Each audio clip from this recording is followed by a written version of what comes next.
कैसा दिमाग होता है इन मुजरिमों का। खून करके मन नहीं भरा तो डिजाइन बना दी हड्डियों की। सचिन, तुम दोनों एक काम करो, घर के अंदर से अच्छी तरह से तलाशी ले, देखो कुछ ना कुछ मिलता है क्या। हा?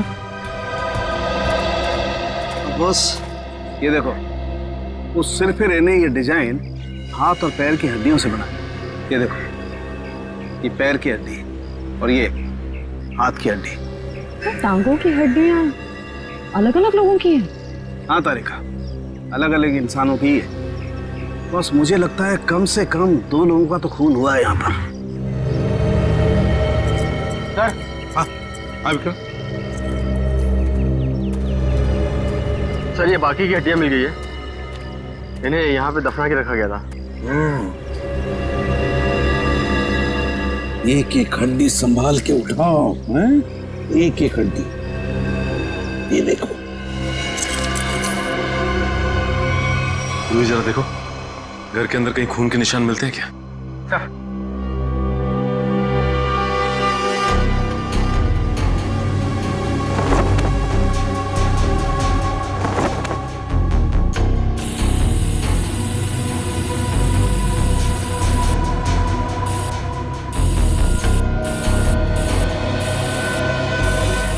जी सर, गांव वालों का कहना है कि 1984 में इस घर के मालिक अपने पूरे परिवार के साथ ऑस्ट्रेलिया चले गए थे छुट्टी मनाने के लिए। कुछ दिनों बाद उनकी मौत की खबर आई वहां से। पूरी फैमिली समुंदर में डूब गई। अच्छा एक बात बताइए, ये उनकी मौत के बाद कोई घर का ख्याल वाल रखने नहीं आया था? नहीं सर, दोस्तों और रिश्तेदारों को लगता था कि इस घर में कुछ आत्माएं। आत्मा? अच्छा, आप लोगों ने यहाँ पे आत्मा देखी है क्या? जी सर, कुछ परछाइयाँ दिखती रहती हैं अक्सर। हाँ, और कुछ ऐसी भयानक सी आवाजें भी आती है सर। हाँ? कैसी कैसी भयानक सी आवाजें?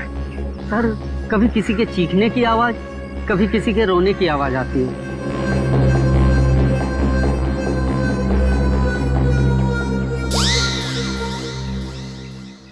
सड़के, इन सारी हड्डियों को देखकर लगता है कि खून एक आदमी का हुआ है और एक औरत का भी। ये देखना, पेल्विक गर्ड, एक पेल्विक गर्डल किसी औरत की है। हाँ बस, लेकिन एक कमाल की बात है, क्या? इन सारी हड्डियों में किसी की भी खोपड़ी की हड्डी नहीं मिली। हो सकता है खोपड़ियां किसी और जगह पे छुपा कर रखी हो या फेंक दी हो सकता है ना।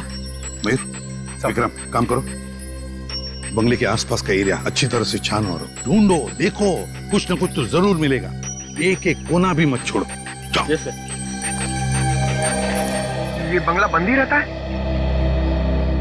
और आप लोग आसपास रहते हैं? जी सर। यही घर मिला था तुम लोगों को?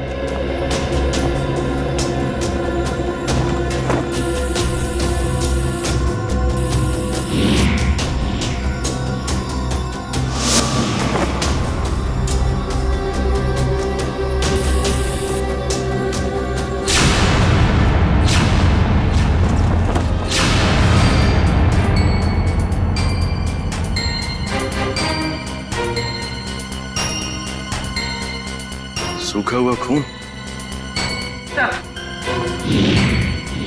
सर, ये टेप रिकॉर्डर और ये प्रोजेक्टर मिला है। टेप रिकॉर्डर और प्रोजेक्टर और ये सूखा हुआ खून, इसका मतलब कोई ना कोई बहुत गहरा राज छिपा है इस बंगले के अंदर। सर, सर खोपड़ी तो कोई नहीं मिली, मगर ये कार की चाबी मिली। कार की चाबी है ना, बड़ी अजीब बात। कार की चाबी है पर यहाँ पर कोई गाड़ी नहीं। एक आदमी एक औरत की हड्डियां हैं पर उनकी खोपड़ियां नहीं। फिर है क्या ये सारा चक्कर? और फिर किसने किया है ये? RAIMA, हड्डियों से रायमा लिखा है सर। रायमा लगता है किसी लड़की का नाम है ये। सर, कहीं ये उसी लड़की का नाम तो नहीं जिसका हमें कंकाल मिला है? हो सकता है। अगर वो 2 चोर लुटेरे वहां बंगले में छुपने के लिए नहीं जाते तो हमें कहीं पता ही नहीं चलता। कि वहां दो दो मुर्दे खड़े हुए हैं। और ये भी पता नहीं चलता कि वहां पे एक आत्मा है। न जाने कितने साल पहले ये जुर्म हुआ है। और ताज्जुब की बात यह है सर कि खूनी ने लाशों को गाड़ा नहीं, बल्कि उनकी हड्डियों से ये डिजाइन बनाया। आई मीन नाम लिखा रायमा। यहाँ पर से हमें कुछ चीजें भी मिली है ना, वो टेप रिकॉर्डर, प्रोजेक्टर और कपड़े। इन तीनों चीजों से हमें खूनी के बारे में बहुत कुछ पता चल सकता है। ज्यादा देर खुला नहीं घूमेगा ये खूनी। सर हमने उन सब चीजों को रिपेयर के लिए भेज दिया है। बहुत जल्द पता चल जाएगा कि हमारा शक सही था या गलत। और वो गाड़ी की चाबी जो हमें मिली थी, कीजो कार की चाबी। कीजो, अच्छा। तो फिर कीजो कार कंपनी से हमें पता चल सकता है। क्या आप हमें बता सकते हैं ये चाबी किस गाड़ी की है और ये गाड़ी आपसे खरीदी किसने? बिल्कुल बता सकते हैं, सबके इग्निशन पॉइंट में डालकर देखेंगे, फौरन पता चल जाएगा। आइए सर। एक मिनट, उससे पहले आप ग्लव्स पहन लीजिए। Thank you.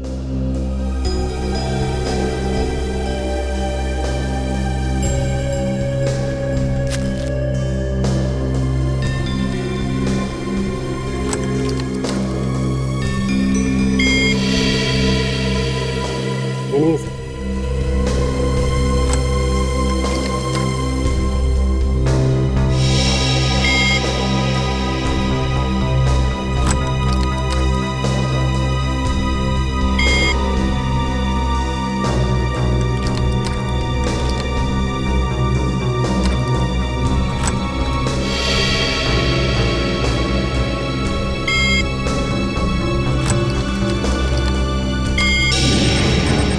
ये देखिए सर, मैच कर गई। सर ये 2009 की कीजो एफएक्स मॉडल है और हमने इसे बनवाना बंद कर दिया है। कीजो एफएक्स 2009 मॉडल। आपके किसी कस्टमर ने कोई रिक्वेस्ट की थी ऐसी चाबी की डुप्लीकेट चाबी बनवाने की? ये पता करने में तो बहुत वक्त लग जाएगा। तो ठीक है, आप पता कीजिए। तब तक हम ये पता करते हैं कि 2009 के कीजो एफएक्स मॉडल की कितनी गाड़ियां चोरी हुई थी। मिलिंद जी। जी सर। कुछ हो रहा है कि नहीं? सर मैं कोशिश तो कर रहा हूँ सर।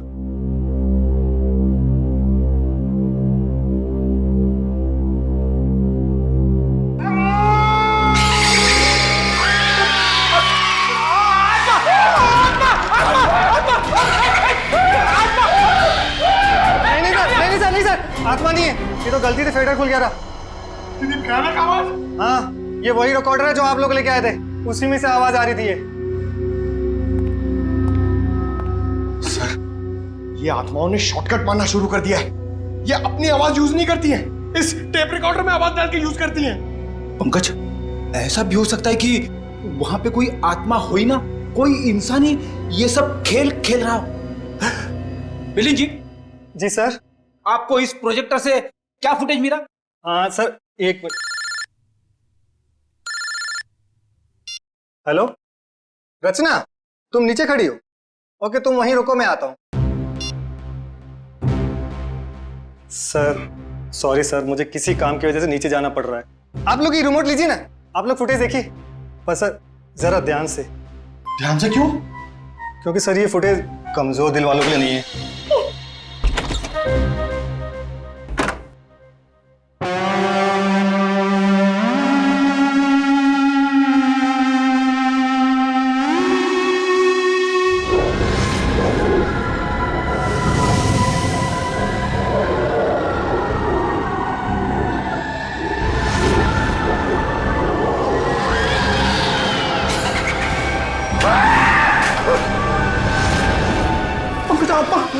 पंकज, पंकज नंबर 13 की आत्मा यहाँ आ गई।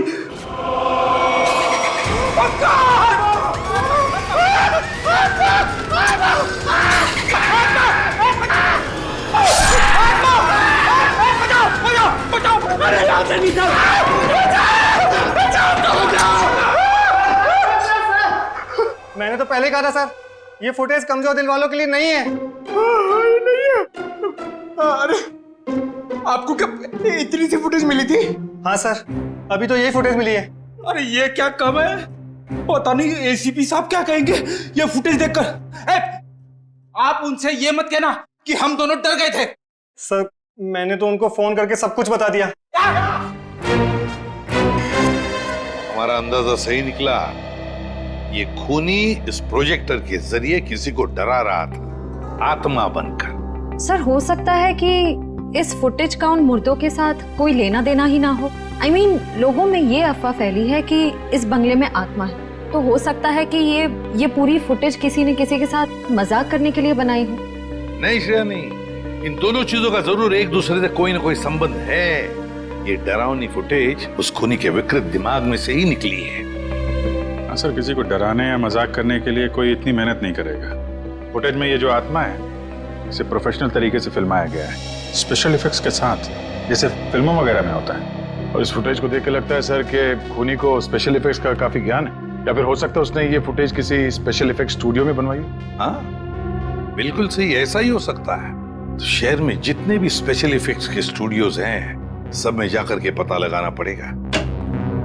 आइए सर, ये बलविंदर है, वो गाड़ी की चाबी इन्हीं की थी। क्या बात है सर, मुझे यहाँ क्यों बुलाया गया है? हमें आपकी गाड़ी की चाबी मिली है। कहाँ से सर? उन्नति नगर, बंगला नंबर 13। ये एड्रेस कुछ जाना पहचाना लग रहा? नहीं सर। नहीं?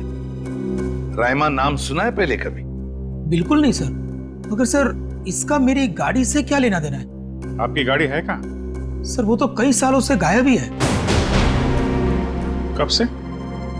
5 जुलाई 2011। दरअसल मेरा टैक्सी का बिजनेस है।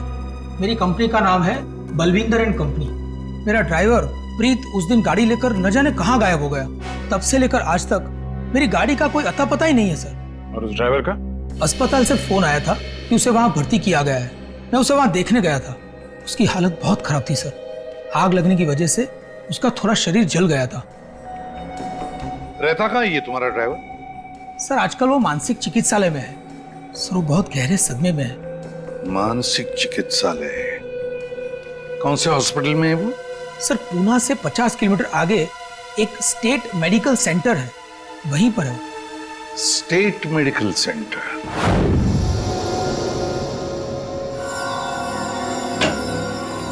हाँ तारिका जी, कुछ बात बनी? सर चेक कर रहे हैं ना, कुछ ना कुछ तो पता चल ही जाएगा। भाई साहब, मैं दिखाई नहीं दिया आपको? दिखाई? अरे सर आप तो सपने में भी दिखाई देते हैं। हाँ सर, आज सुबह ही सपना देख रहा था। जैसे ही मैं फॉरेंसिक लैब में आता हूँ, आप इस केस के बारे में कुछ ऐसी बातें बताते हैं कि शाम तक खूनी पकड़ा गया। विजीत, तुमने सपना देखा? जी सर। और सपने में मुझे देखा? जी सर। तुमने सपने में तारिका जी को देखा होगा। जी सर। नहीं सॉरी सर, क्या कह रहे हैं सर आप भी? तो बताइए डॉक्टर साहब, इन कंकालों ने अपनी आप बीती बताई? हाँ, थोड़ी बहुत बातें पता चली है। सबसे खास बात ये कि ये कंकाल वक्त के साथ कंकाल नहीं बने। खूनी ने इन्हें मारने के बाद तुरंत इन्हें कंकालों में बदल दिया है। मतलब खूनी ने इनकी खाल को एसिड से जला दिया है। माय गॉड, इतनी बेरहमी से मौत हुई इनकी। और ये जो कंकाल है ना, ये कंकाल एक आदमी का है। इसकी उम्र 30 से 35 साल है और इसकी लंबाई लगभग 6 फीट के आसपास। और ये जो हाथ पे उंगलियों में आपने निशान लगा रखा है, ये क्या है? हाँ, दरअसल इसकी उंगलियों में, इसकी कलाई पे मुझे बहुत कुछ टूट फूट दिखाई दी। मतलब ये आदमी अपने हाथों का बहुत ज्यादा इस्तेमाल करता है। शायद ये किसी ऐसे प्रोफेशन में होगा जहाँ हाथों का काफी इस्तेमाल होता है, या तो कोई मजदूर या फिर कोई आर्टिस्ट। और ये दूसरा कंकाल लड़की का, उसे क्या पता चला? दया, इस लड़की की उम्र लगभग 30 साल। इसकी लंबाई 5 फीट 4-5 इंच है, बस इससे ज्यादा कुछ पता नहीं चल पाया। और ये जो ड्रेस पे खून लगा है, इसका क्या? टेस्ट करने से पता चला कि ये खून नहीं है, लमाइन रेड नाम का केमिकल है, जिसका इस्तेमाल ज्यादातर फिल्म्स, टीवी सीरियल्स और नाटकों में किया जाता है, नकली खून दिखाने के लिए। तो इसका मतलब किसी ने पूरी तैयारी कर रखी थी, ये बंगला नंबर 13 में किसी को डराने की। पकड़ा जाएगा, वो खूनी भी है और वो डराने वाला भी, अगर दोनों अलग अलग है तो। डॉक्टर साहब, कितना टाइम लगेगा ये पता करने के लिए कि कंकाल कितना पुराना है? थोड़ा वक्त लगेगा दया, तुम तो जानते हो कार्बन डेटिंग में थोड़ा वक्त लगता है।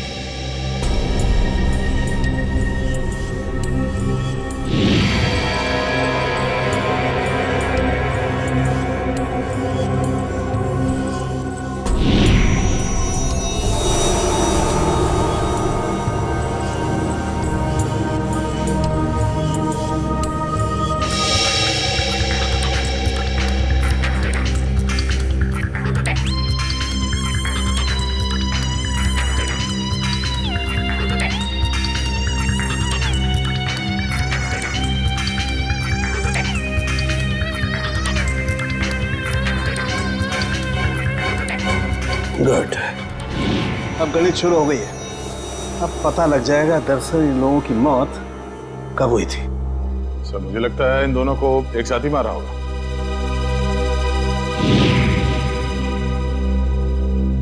36 से 38 महीने पहले, मतलब 3 साल पहले 2011 में मौत हुई है इनकी। और उस बलविंदर की कार भी जुलाई 2011 को गायब हुई थी, बंगला नंबर 13 से। सर अब तक तो खूनी शहर छोड़ के भागा होगा, उसे ढूंढेंगे कैसे? भागने दो, कहां तक भागेगा? सीआईडी से नहीं बच सकता। Excuse me. जी सीआईडी से। हेलो सर, मैं आप ही लोगों का इंतजार कर रहा था। अच्छा, जो फुटेज हमने भेजी थी उसके बारे में कुछ पता चला? हाँ सर, उसको चेक किया मैंने और उसके सारे स्पेशल इफेक्ट्स हमारे स्टूडियो में ही हुए थे, लगभग 3 साल पहले। गुड। उस फिल्म का नाम क्या था? सर फिल्म का नाम था आत्मा की चीख। हाँ, और सर वो फिल्म पूरी नहीं हो पाई थी। अधूरी फिल्म की फुटेज। सर वो फिल्म तो अधूरी थी ही, साथ में हमें हमारा पूरा पैसा भी नहीं मिला। कौन से बैनर की फिल्म थी ये? प्रोडक्शन हाउस का नाम क्या था? सर वो नए लोग थे और उस प्रोडक्शन हाउस का नाम था, 1 मिनट, हाँ सर उसका नाम था magic media works. Magic media box. अब तो यही लोग बताएंगे कि इस आत्मा की चीख को लोग सुन के नहीं पाए। ब्रीत की हालत में पिछले 3 सालों में बिल्कुल सुधार नहीं हुआ। उस वक्त किसी लड़की की आत्मा के बारे में बात करता था और आज भी करता है। सर लड़की की आत्मा? अच्छा, पिछले 3 साल में जितने भी लोग प्रीत से मिलने आए थे उनकी लिस्ट चाहिए हमें। हाँ, हैरानी की बात यही है सर, पिछले 3 सालों में इससे कोई भी मिलने नहीं आया सिवाय मिस्टर बलविंदर के, जो इनके इलाज का खर्चा उठा रहे हैं। बलविंदर? जी सर। ओके।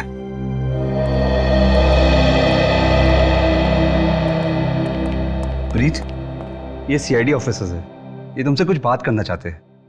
सीआईडी? ये सीआईडी क्या होता है? सीआईडी का मतलब है दोस्त। और प्रीत, दोस्त किसे कहते हैं? जो अपना सुख दुख दूसरे दोस्त के साथ बांटता है ना? और हम सब तुम्हारे दोस्त हैं, तो अब तुम हमसे तुम्हारे सुख दुख बांटोगे ना? ठीक है दोस्त। देखो प्रीत, अब मैं तुमसे कुछ कहूंगा, कुछ पूछूंगा, इन सब चीजों का बड़े शांत दिमाग से मुझे जवाब देना। याद करो, जुलाई महीना 2011, तुम उस रात बंगला नंबर 13 में गए थे 2 लोगों को लेकर। हाँ, 2011 बंगला नंबर 13। बंगला नंबर 13। क्या हुआ था वहां पर? तुम लोग मेरे दोस्त नहीं हो, तुम लोग मेरे दोस्त नहीं हो। राइमा ने भेजा ना तुम लोग को मुझे मारने के लिए। राइमा ने भेजा ना? नहीं, रामा ने नहीं भेजा है। हम लोग दोस्त हैं तुम्हारे। हाँ पक्का? बिल्कुल पक्का, राइमा ने नहीं भेजा है हमें। अब बताओ क्या हुआ था उस रात उस बंगले में, है? बंगला नंबर 13। एक आदमी और औरत ने पैसे दिए थे मुझे उन्हें वहां ले जाने के लिए। ये क्या?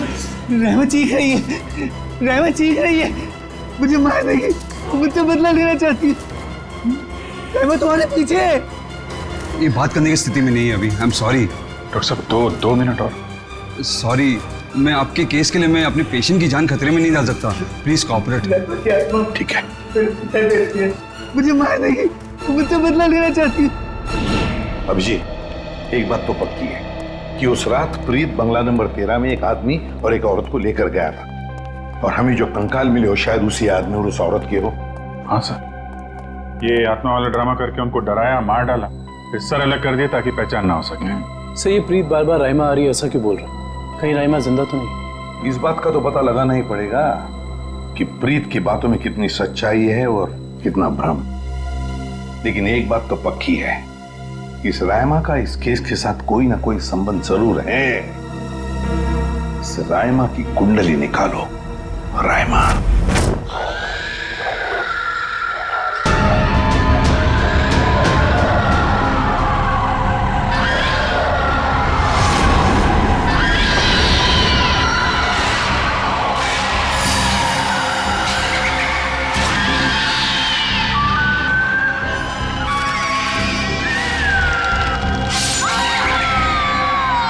ये फुटेज आपको जिस बंगले से मिली वहाँ खून हुआ है? जी हाँ, दो खून। वैसे ये फिल्म की फुटेज आपकी है ना? जी हाँ। क्या बताऊं सर, बड़ी ही मनहूस फिल्म थी। 10 सीन ही शूट किए थे, फिर फिल्म बंद हो गई। और बंद होने के बाद इस फिल्म के सारे राइट्स मैजिक मीडिया बॉक्स के पास आ गए, if I am not wrong, है ना मिस्टर आलोक? अब इस तरह के फुटेज तो हमारे पास काफी पड़े रहते हैं। अब पता नहीं ये फुटेज उसके हाथ कैसे लग गए। मतलब आप भी मानते हैं कि ये फुटेज गलत हाथों में लग गए, जिसका उसने गलत फायदा उठाया और दो खून किए? शायद कोई बाहर वाला हो। लेकिन आपको ऐसा नहीं लगता कि कोई अंदर वाला भी हो सकता है? क्योंकि ऐसा काम करने के लिए अंदर वाले के लिए कोई आसानी ज्यादा होती है। वैसे इस फिल्म पे आप लोग क्या क्या काम कर रहे थे? सुनील राइटर था, आलोक डायरेक्टर और मृणाल कॉस्ट्यूम डिजाइनर। और आप प्रोड्यूसर, राइट? जी। आप में से कोई राइमा को जानता है? राइमा हमारे फिल्म की हीरोइन थी। सर, आप कैसे जानते हैं राइमा के बारे में? आप एक काम कीजिए मिस्टर आलोक, आप अपनी फिल्म की हीरोइन राइमा को यहाँ बुला लीजिए।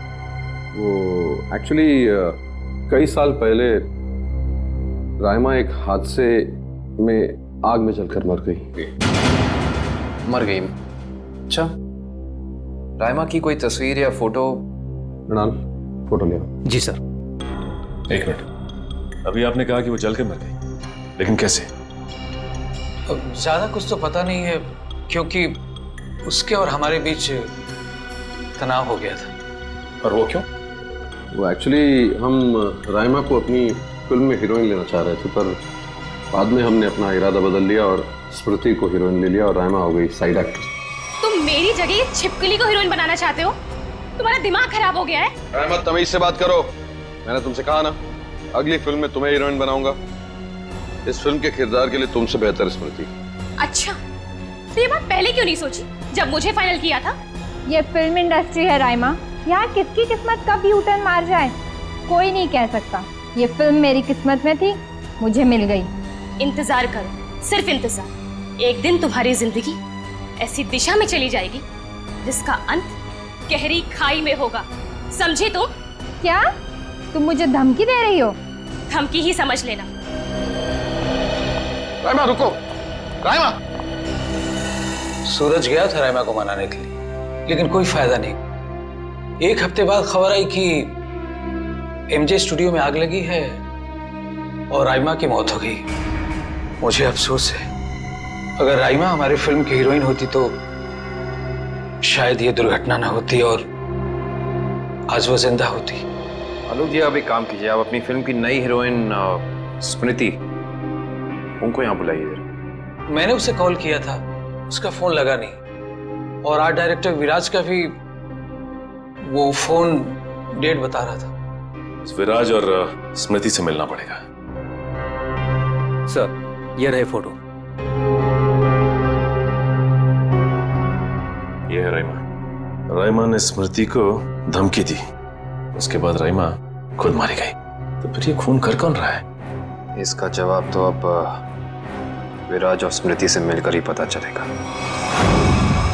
मैंने पता किया, ये विराज और स्मृति इस ब्लू रोज प्रोडक्शन हाउस में काम कर चुके हैं। गुड निकल, इससे पूछते हैं। अरे सुनिए भाई साहब जी, ये विराज शंकर आर्ट डायरेक्टर, काफी टीवी में और फिल्मों में सेट लगाए हैं इन्होंने। इन्हें पहचानते हैं आप? नहीं सर, मुझे नहीं मालूम। जी, आगे पूछते हैं। एक्सक्यूज मी, हम लोग सीआईडी से। जी।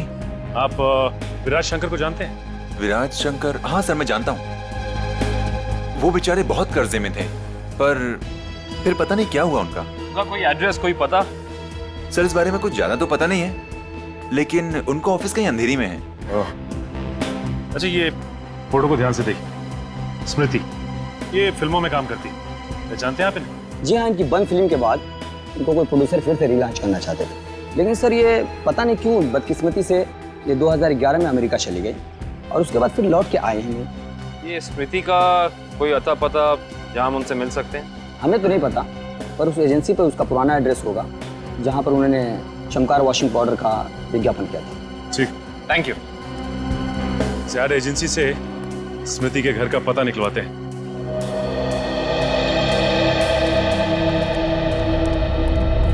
पुलिस की रिपोर्ट के हिसाब से राइमा इसी एमजे स्टूडियो में जलकर मरी है। पता नहीं काबिल, लेकिन ये बात इतनी सीधी है नहीं जितनी की लग रही है। जैसा कि फाइल में लिखा हुआ है कि स्टूडियो में आग लगी रात के 2 बजे।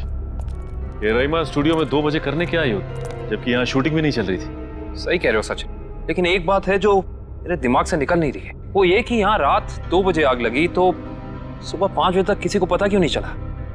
और रिपोर्ट के हिसाब से यहाँ आग 5 बजे लगी। जिन पुलिस वालों ने इस केस की तहकीकात की थी उन्होंने जरूर कुछ गड़बड़ की है, तभी तो केस के 2 महीने के बाद उनका ट्रांसफर यानी कि तबादला हो गया था। हो सकता निखिल, लेकिन उससे ज्यादा अहम बात यह है कि रिपोर्ट के हिसाब से यहाँ राइमा की एक हड्डी तक नहीं मिली। मतलब आग इतनी भयंकर थी। स्टूडियो को देख के ऐसा लगता नहीं है कि आग इतनी भयानक होगी कि जलने वाले का नामो निशान राख हो जाएगा। उससे भी अहम बात यह है कि ये स्टूडियो इस्तेमाल में नहीं था, यहाँ पे कोई शूटिंग नहीं चल रही थी। फिर राइमा यहाँ पे आई क्यों? इसका पता तो तभी चलेगा जब हम इस स्टूडियो को अच्छी तरह से छान मारेंगे। देखते हैं क्या मिलता है।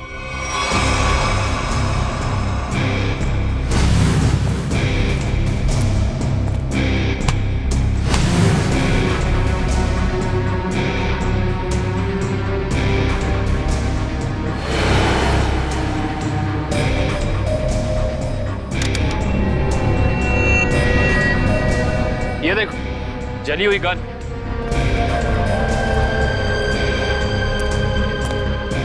हाँ, ये तो पूरी पिघल चुकी है।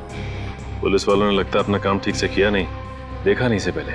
भी हो सकता है कि राइमा ये गन किसी को मारने के मकसद से लाई हो, या फिर हो सकता है कि कोई राइमा को मारने के लिए लाया हो।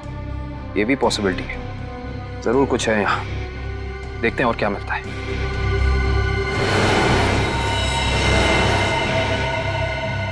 सर, कंकाल। 1 मिनट, निखिल जरा संभाल संभाल। करण, शीट लैम्प।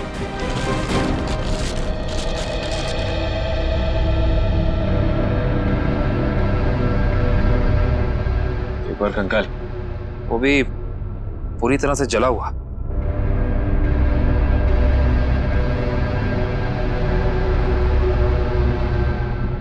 बॉस, इसकी पेल्विक गर्डल से पता लगता है कि ये कंकाल किसी लड़की का है। सर, कहीं ये कंकाल राइमा का तो नहीं है?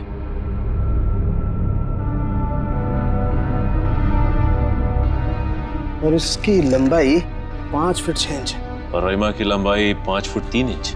इससे साफ पता चलता है कि ये कंकाल राइमा का नहीं बल्कि किसी और का है।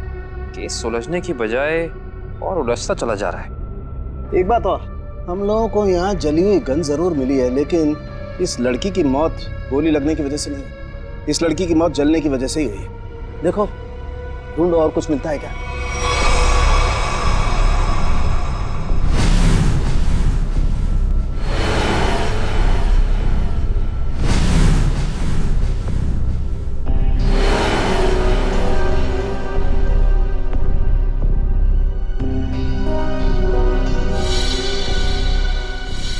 सर ये देखिए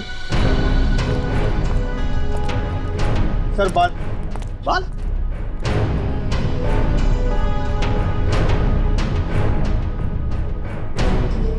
वो सर, ये तो किसी लड़की का बाल लगता है। या तो मरने वाली का या फिर राइमा का।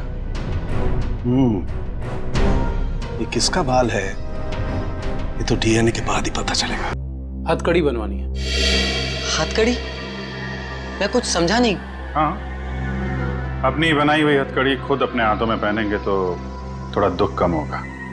अब समझ में आया, इतने सालों के बाद ख्याल आया आपको कर्ज के रुपयों का। कर्ज के रुपए?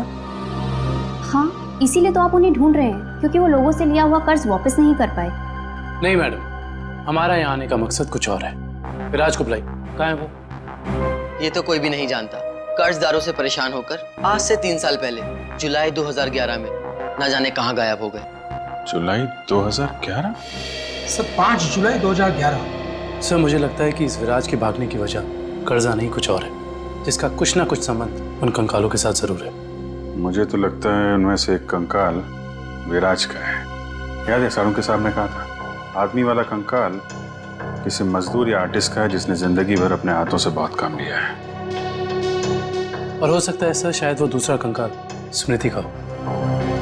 ये विराज के परिवार वाले कहाँ रहते हैं? सर जहां तक मुझे पता है उनके परिवार में कोई और है ही नहीं। विराज अकेले ही थे? जी सर।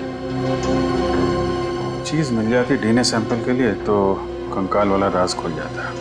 ये सारी पेंटिंग उन्हीं की है ना? जी सर। देखो जरा।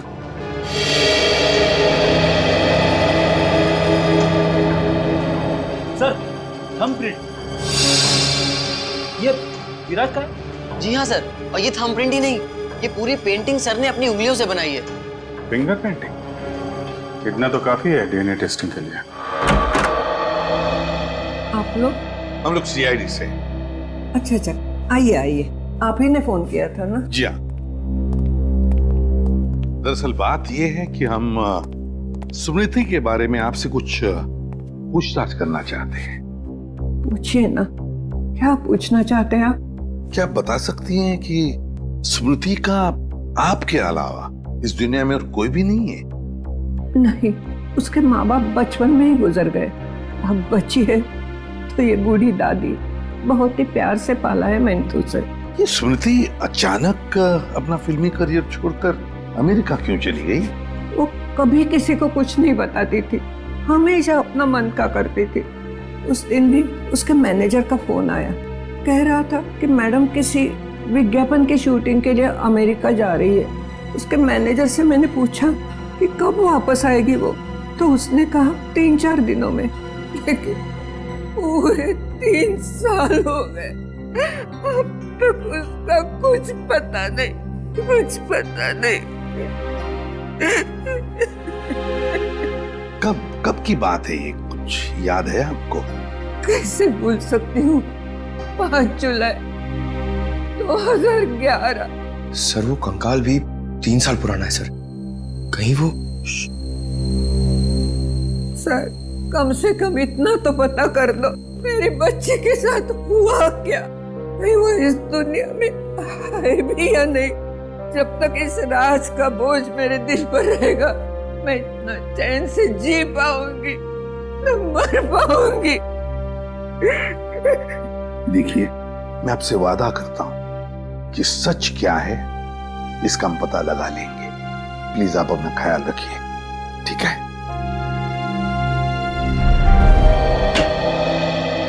हाँ डॉक्टर साहब, डीएनए की रिपोर्ट आ गई क्या? हाँ, पेंटिंग पर जो सूखा हुआ सलाइवा मिला था, वो सलाइवा ये बताता है कि वो आदमी वाला कंकाल विराज का ही है। और हमने स्मृति की दादी का भी डीएनए टेस्ट करवाया, जिससे पक्का हो गया कि बंगलो नंबर 13 में जो कंकाल मिला था वो स्मृति का है। इसका अंदाजा तो हमें हो ही गया था। अब इस केस में हमें आगे ले जाएगा ये तीसरा कंकाल जो एमजे स्टूडियो में जला हुआ मिला था। इस कंकाल से कुछ पता चला? हाँ, इस जली हुई लड़की का कंकाल विराज के कंकाल और स्मृति के कंकाल दोनों से ज्यादा पुराना है। और ऐसा लगता है कि इस लड़की को सिगरेट पीने और तंबाकू खाने की बुरी आदत थी, क्योंकि इसके जबड़ों से हमें तंबाकू के अंश मिले। और वो बाल इसी जली हुई लड़की के हैं? नहीं, वो बाल ना तो इस जली हुई लड़की का है, ना ही स्मृति का है। सर कहीं ये बाल रायमा का तो नहीं है? सर इस केस की सुई घूम फिर के रायमा पर आकर अटक गई। पता लगाना पड़ेगा रायमा के साथ आखिर हुआ क्या था। जैसा कि आप देख रहे हैं, सीआईडी ने एक और खूनी को पकड़कर एक बार फिर साबित कर दिया है कि उनके नाक के नीचे से कोई भी मुजरिम बच के निकल नहीं सकता। इस बार पकड़ी गई है बंगलो नंबर 13 में हुए खून की हत्यारी रायमा। एक मिनट प्लीज। सर क्या ये बात सच है कि आप एक बाल के जरिए रायमा तक पहुंच गए? देखिए, इस वक्त हम आपके सवालों का जवाब नहीं दे सकते। जल्दी जब हम प्रेस कॉन्फ्रेंस लेंगे तब आपको सब बता देंगे। ओके, ठीक है? चलिए हटिए, अब जाने दीजिए। चलो हटिए। रायमा जी, आपने उन मासूम लोगों को क्यों मारा? क्या वजह थी इसके पीछे? रायमा जी, प्लीज पीछे हटिए, प्लीज। रायमा जी,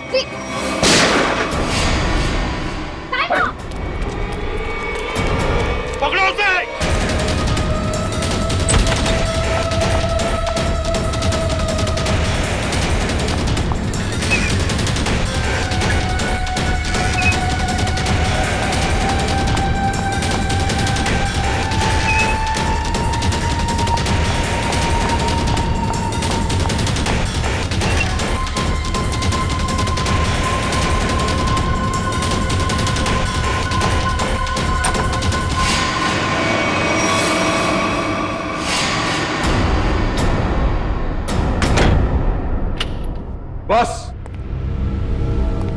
बहुत हो गया, अब कुछ नहीं हो सकता। बाहर आ जाओ। ये कहानी इसी घर से शुरू हुई थी और खत्म भी इसी घर में होगी, आज ही।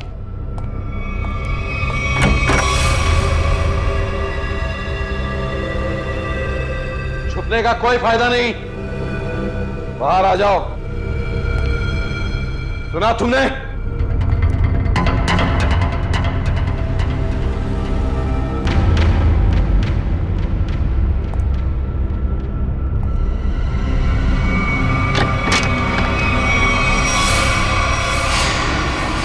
बहुत हो गया नकली रायमा बनने का नाटक। पर come on move.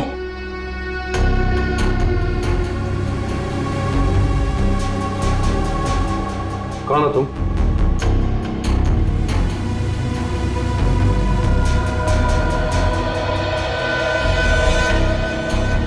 CID office पूर्वी। सीआईडी?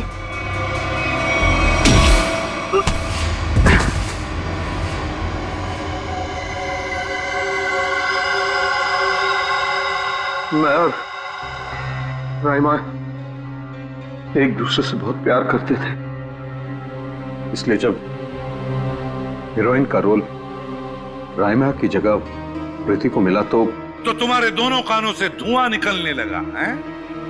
हाँ, हम स्मृति को सबक सिखाना चाहते थे, इसलिए हमने उसके अतीत के बारे में रिसर्च शुरू की। राइमा को पता चला कि एक्ट्रेस बनने से पहले स्मृति ड्रग्स के कारोबार से जुड़ी थी। इसलिए राइमा ने स्मृति को ब्लैकमेल करना शुरू कर दिया। क्यों? स्मृति को लगा कि उसका करियर खत्म होने वाला है, उसके रीलॉन्चिंग के सपने पर पानी फिर जाएगा, इसलिए उसने और उसके बॉयफ्रेंड विराज ने एक किलर को रायमा की सुपारी दी। यह तो अच्छा हुआ कि उस किलर की गोली से रायमा नहीं मरी, बल्कि वो अपराधी खुद उस आग में जलकर मर गई।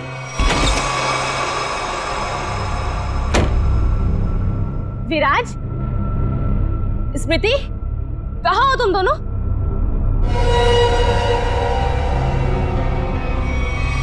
कौन हो तुम? जिया। जिया? कौन जिया? और ये दरवाजा क्यों बंद कर दिया? ताकि तुम्हें अकेले में तोहफा दे सके। हाँ? स्मृति और विराज को ब्लैकमेल करने का तोहफा। हाँ? क्या कर रही हो तुम? सुना है आग से जलकर मरने में बहुत दर्द होता है। आग? छोड़ दो मुझे, प्लीज, गोली मत चलाना। मौत से बचकर कहाँ भाग रही? मौत से तो आज तक कोई नहीं बच पाया। छोड़ दो मुझे, प्लीज छोड़ दो मुझे, गोली मत चलाना, प्लीज छोड़ दो मुझे, छोड़ दो मुझे। कोई आखिरी ख्वाहिश?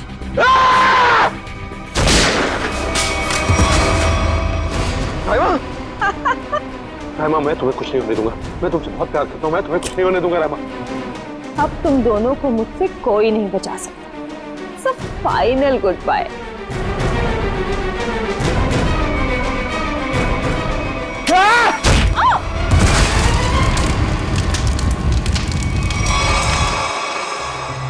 और रहीमा, उसका क्या हुआ? जिंदा लाश बन गई वो। तब मैंने ठान लिया, अब मेरी जिंदगी का सिर्फ एक ही मकसद होगा, स्मृति और विराज की बर्बादी। मैंने उन्हें यकीन दिला दिया कि रायमा जिंदा है, इसलिए वो लोग यहां आए, उस ड्राइवर को लेके जिसने एमजे स्टूडियो में आग लगाई थी। और फिर तुमने उन्हें डराना शुरू कर दिया, उनके दिमाग में यह भ्रम पैदा कर दिया कि यहां पर रायमा की आत्मा अभी भी है जो उनसे बदला लेना चाहती है। हाँ, और फिर उन्हें मार डाला और उनका सिर काट के अपने साथ ले गए, ताकि अगर कभी उनकी लाश मिलती भी है तो उन्हें कोई पहचान ना सके। बेवकूफ हो तुम, बेवकूफ। अगर कानून की मदद लेते तो उन दोनों को वैसे ही सजा होती, मगर नहीं, तुमने कानून को अपने हाथों में लिया, उन दोनों को बेरहमी से मार डाला। रायमा, उसका क्या? कभी सोचा तुमने? बेचारे की जिंदगी का फैसला तो अब कानून करेगा, लेकिन तुम्हारा फैसला तो हो ही गया, समझ लो। तुम्हें तो फांसी होगी, फांसी। Good morning. Hi. Good morning. अरे ये क्या लेके आई हो? सर ये आप सबके लिए मिठाई है और मेरी एंगेजमेंट के इनविटेशन कार्ड्स हैं।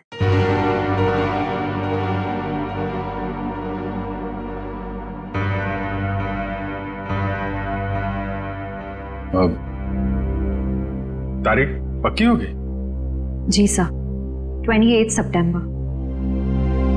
अच्छा। दो हफ्ते बाद ही है।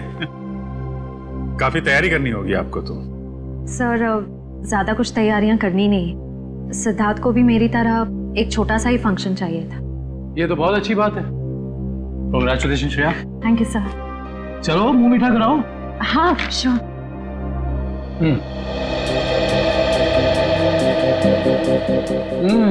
ये लड्डू बहुत अच्छे हैं। सर आप लोग भी लीजिए ना।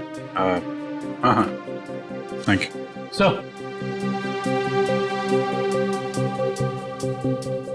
लो फ्रेडी, मुंह मीठा करो। रहने तो मीठा खाने का मन नहीं है मेरा। अरे फ्रेडी, एक लड्डू से कुछ नहीं होगा, लो ना। Sir please. ये हुई ना बात पूरी। तुम ही लो श्रेया। नहीं सर थैंक यू, लेकिन आप सबको जरूर आना है। ये भी कोई पूछने की बात है श्रेया? हम सब जरूर आएंगे, है ना सर?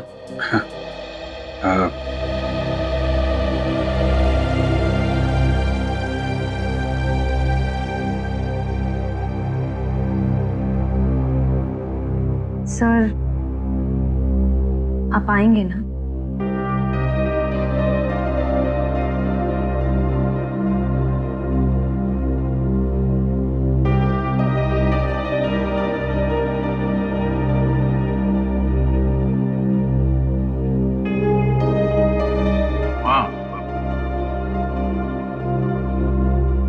मैं जरूर आऊंगा।